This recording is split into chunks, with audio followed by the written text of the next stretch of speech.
এখন আমরা আলোচনা করব এসডব্লিউএফ নিয়ে। এসডব্লিউএফ এর ফুল মিনিং হলো গিয়ে সিম্পল ওয়ার্কফ্লো সার্ভিস। এই ওয়ার্কফ্লো সার্ভিসের কাজটা হলো গিয়ে যে আপনার যখন কোনো মাল্টিপল টাস্ক কোঅর্ডিনেট করা লাগে, কোঅর্ডিনেশনের জন্য আপনি যখন একটা কাজকে ইনিশিয়ালাইজ করবেন, সেটাকে কিভাবে করে সম্পন্ন করবেন বা ফিনিশ করবেন স্কেলেবল ও ডিস্ট্রিবিউটেড সিস্টেমে, সেটাকে ম্যানেজ করা বা প্রসেস করার জন্য ডাব্লিউএফ বা সিম্পল ওয়ার্কফ্লো সার্ভিস ব্যবহার করা হয়েছে। এটা ভ্যারাইটিস রকম কাজের জন্য বা ভ্যারাইটিস রকম ইউজ কেসের উপরে বেস করে বানানো হয়েছে। যেমন হতে পারে যে আপনার মিডিয়া প্রসেসিং, অথবা ওয়েবসাইটের বিজনেস ট্রানজ্যাকশন, অথবা order processing, pipeline, analytic pipeline, এই ধরনের কাজগুলোর জন্য কোঅর্ডিনেশন, টাস্ক কোঅর্ডিনেশনের জন্য এই সিম্পল ওয়ার্কফ্লো সার্ভিসটা তৈরি করা হয়েছে আর কি।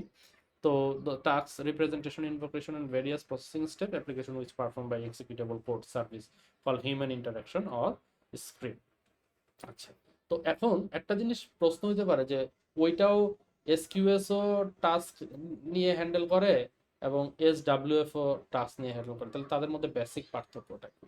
তো বেসিক পার্থক্যটা হলো যে এদের রিটেনশন পিরিয়ড বা এদের ইউজ কেসের উপরে বেস করে আমরা কোনটাকে সিলেক্ট করব সেটা নির্ভর করে।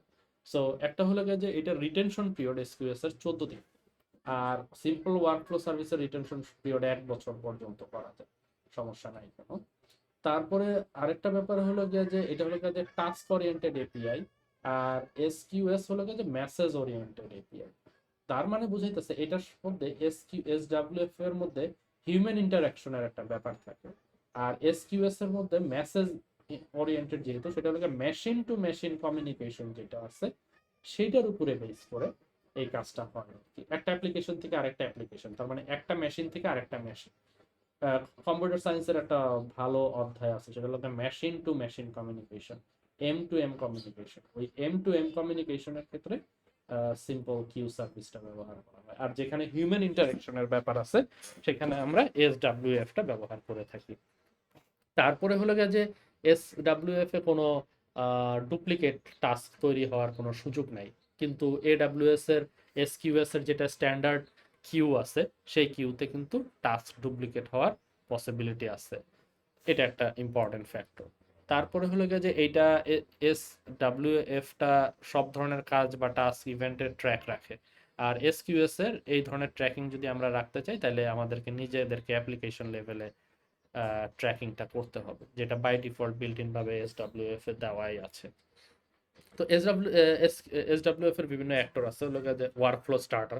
ওয়ার্কফ্লোটা তো কেউ স্টার্ট করতে হবে, যেমন ধরেন যে আপনার একটা ই কমার্স সাইটে একটা অর্ডার আসলো, হ্যাঁ, এই অর্ডারের উপরে বেস করে আপনার পেমেন্ট কাটতে হয়, তারপরে আপনার ওই যেই ইনভেন্টরিটা আছে সেই ইনভেন্টরিতে প্রোডাক্ট আছে কিনা, প্রোডাক্ট থাকলে সেই প্রোডাক্টটাকে সাবস্ট্রাক্ট করতে হয়, তারপরে সেটাকে বিলিং বা ইসের প্রসেসটা করতে হয়।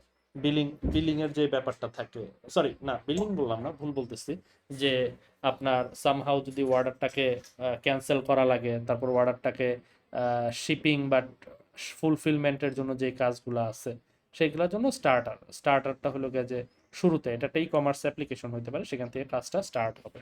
তারপর হলো গিয়ে যে ডিসাইডার্স হলো গিয়ে বিভিন্ন অ্যাক্টিভিটি বা বিভিন্ন ইনপুটের উপরে বেস করে এর পরের ওয়ার্কফ্লোটা কি হবে বা এর পরের টাস্কটা কি হবে সেটাকে সিলেক্ট করা। আর এটা হলো অ্যাক্টিভিটি ওয়ার্কার, সেটা হলো গিয়ে যে ওয়ার্কার যে কাজটা করবে তাকে ইন্ডিকেট করা হয়েছে। এই ছিল হলো গিয়ে যে সিম্পল ওয়ার্কফ্লো সার্ভিস নিয়ে কথাবার্তা। তো এক্সামে, এডব্লিউএস এক্সামে যেটা আসে যে ওয়ার্কফ্লো এবং কিউ, এই দুইটার মধ্যে পার্থক্যটা কি, এটা নিয়ে বেশিরভাগ কোশ্চেন আসে। এরপরে আমরা পরবর্তীতে যে টপিকটা নিয়ে আলোচনা করব সেটা হলো এস। সে পর্যন্ত আমরা ওয়েট করি, দেখি আমাদের জন্য কি কি আছে।